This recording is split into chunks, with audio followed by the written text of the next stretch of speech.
Assalamualaikum warahmatullahi wabarakatuh.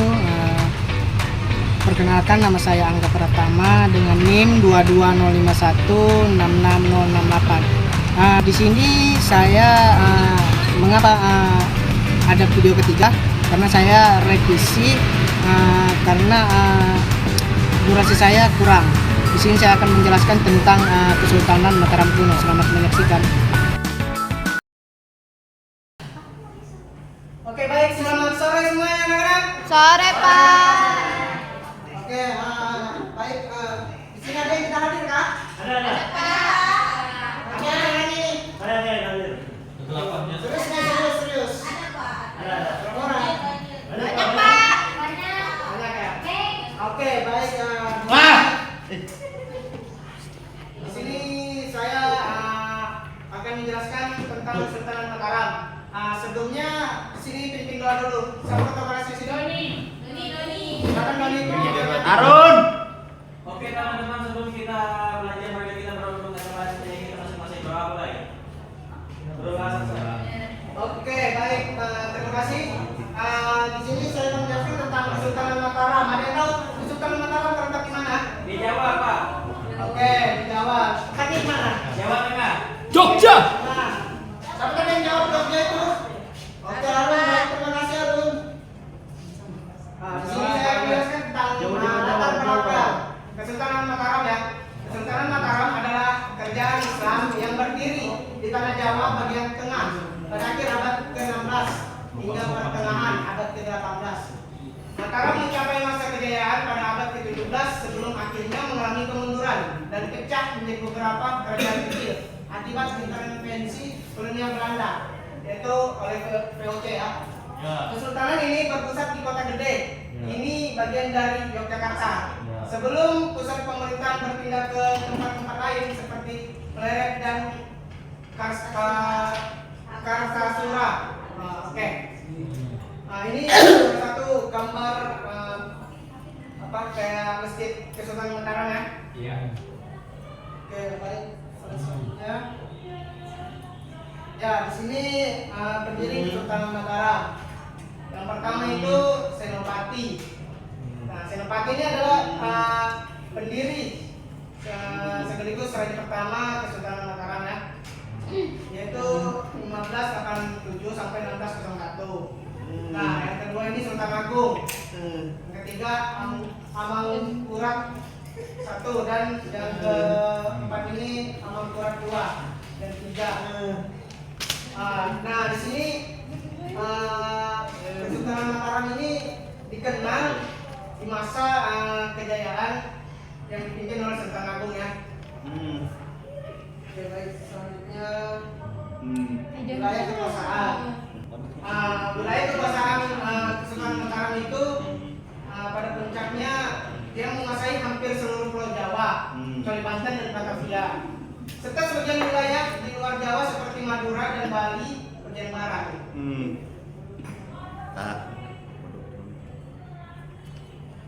Sistem pemerintahan dan sosial. Pemerintahan Kesultanan Mataram itu feodal dengan raja sebagai pusat kekuasaan absolut. Di bawah raja terdapat para bupati atau adipati pada masa itu yang mengelola wilayah. Sistem keagamaan bersifat sinkretis, menggabungkan Islam dengan tradisi Hindu-Buddha dan kepercayaan lokal. Budaya Mataram sangat kuat dalam kesenian gamelan, wayang batik, arsitektur, makam raja Imogiri, dan sastra Jawa klasik. Kemunduran dan perpecahan kerajaan Mataram atau Kesultanan Mataram. Pemberontakan internal seperti Tarunajaya dan Untung Surapati. Nah, di sini pemberontakannya ini sangat besar yang mengakibatkan Kesultanan Mataram ini terpecah. Yang kedua itu keterlibatan VOC dalam urusan dalam negeri Mataram. Nah, VOC ini bercampur tentang urusan-urusan yang ada dalam Kesultanan Mataram. Yaitu yang ketiga ini perjanjian Wiyanti 1595 memecah Mataram menjadi dua kerajaan. Yang pertama itu Kesultanan Yogyakarta dan yang kedua itu Kesultanan Surakarta. Nah, inilah hasil perpecahan dari Kesultanan Mataram, yaitu terbentuklah dua kesultanan lagi. Nah, warisan Kesultanan Mataram. Warisan Kesultanan Mataram itu berupa budaya yang masih terlihat hingga kini, terutama dalam bentuk Jawa Klasik dan bermacam arsitektur yang ditinggalkan oleh Kesultanan Mataram. Itu Kesultanan Yogyakarta dan Kesultanan Surakarta adalah penerus budaya dan arsitektur kerajaan Mataram. Meski kini hanya berperan sebagai simbol budaya, sistem kalender Jawa dan upacara adat masih banyak dipengaruhi oleh kebijakan Sultan Agung. Nah, kesimpulan di sini Kesultanan Mataram adalah simbol kejayaan kerajaan Islam Jawa yang mampu menyatukan kekuatan politik dan budaya, meskipun akhirnya runtuh karena konflik internal dan tekanan kolonial. Warisan budaya tetap lestari dan menjadi bagian penting dalam identitas masyarakat Jawa hingga saat ini. Oke, baik, di sini Bapak sudah menjelaskan tentang asal-usul Kesultanan Mataram. Di sini Bapak akan membagi kelompok ya. Sini kelompok 3 kelompok aja. Kelompok 1, 2, 3. Di sini Bapak akan hapus dulu Pak, tabrak tuh Pak. TV-nya tuh. Bongkar. Lucunya kalian berdua nih. Memang. Oke, yang pertama itu 1.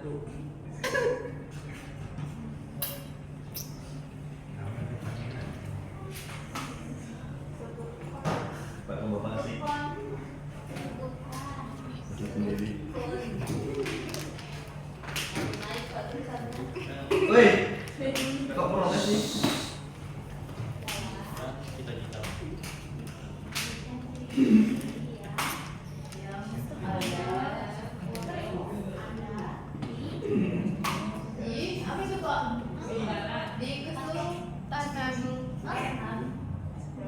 Kok dia?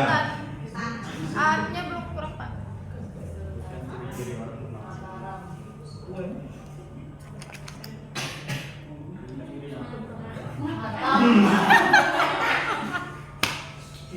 Kok begitu sih?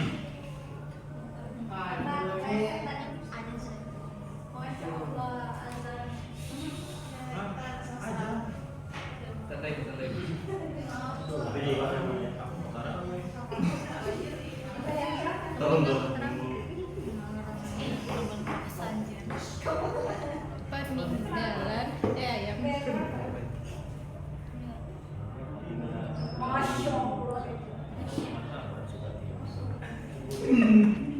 Oke Bapak, kembali lagi ya. Kelompoknya bagi 2 aja. Oh, beda lah. Sini Bapak kasih waktu Dua. 3 menit. 3. Nah, mulai sekarang ya.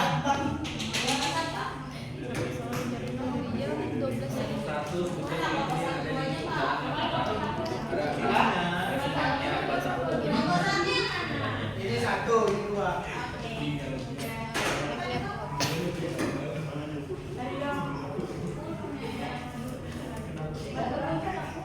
Maju nanti, maju perwakilannya.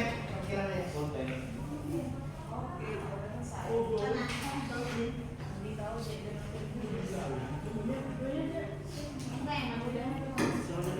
you.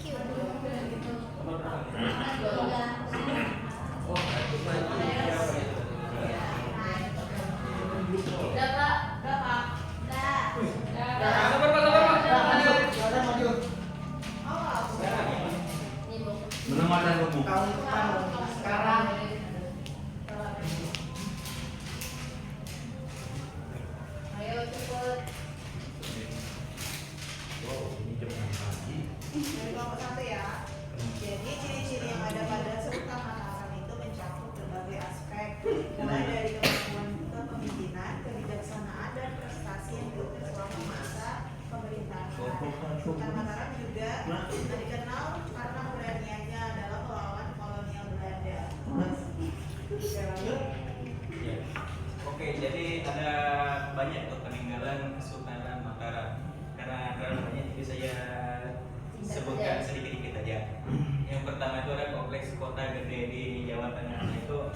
itu adalah kompleks kota tua, di mana arsitekturnya itu masih kayak Jawa zaman dulu.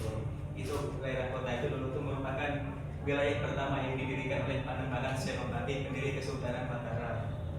Nah yang kedua tuh ada di Yogyakarta kalau nggak salah ada senjata tombak pusaka dari tombak Kiai Pleret. Itu adalah menurut cerita legenda itu adalah tombak milik Raja Mataram yang dipercaya mata tombaknya itu berasal dari lidah naga.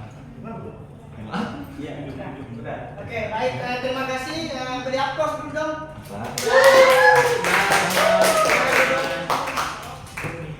Oke, baik. Mungkin itu saja ya yang dapat Bapak sampaikan pada sore hari ini, karena juga waktu sudah menunjukkan untuk